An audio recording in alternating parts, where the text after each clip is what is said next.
you doing today? My name is Solomon Robinson. The topic that I'll be talking about today is Edmona Lewis.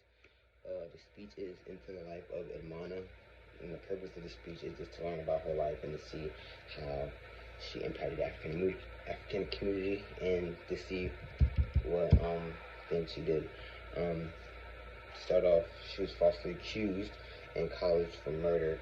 Two white girls claimed that she tried to poison her drinks, and she was falsely accused, found guilty, and they kidnapped her and tried to kill her. And thank God she escaped, and she moved to Boston, Massachusetts with her brother, and that's when she really started to grow with the art and do sculptures of famous African Americans. She was the first professional African American and Native American sculptor. She earned praise for her work that explored religious and classical themes over the years. When she moved to Boston, she got commercials, and that's when she got noticed. Her first notable success was the Colonel Robert Shaw. The money she made a lot of money off of that sculpture, and that made her be able to move to Rome and explore different types of others, sculptors like that. Another one of her famous works was a depiction of the Egyptian queen, Cleopatra. It's called The Title of Cleopatra.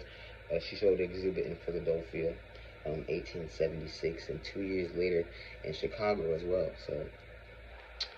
So that is true. Edmona Lewis had an impact, I think, on both the African American community and the American tribe that she had grew up in, by being able to show off her sculptures all around the world and going through what she went through in the college. She was the first sculptor, the first African American and Native American descent to achieve international recognition as well. Sculptors usually hire local workmen to carve their final pieces, but she did her own personal stonework, which made her different and unique from the other candidates. Lewis, who often did lack money to hire help, over the years, she was in Rome, and she created the Death of Cleopatra, and it was the largest and most powerful work. That's the main work that got her where she was today. She didn't force herself to be known. She just did a lot of hard work over the years. Beyond her state of the Cleopatra, Lewis created numerous works despite her dual African American and Native American ancestry. She became known for deciding ethic and humanitarian subject matter, including a sculpture of Hagar, the Egyptian. That's one of her famous ones.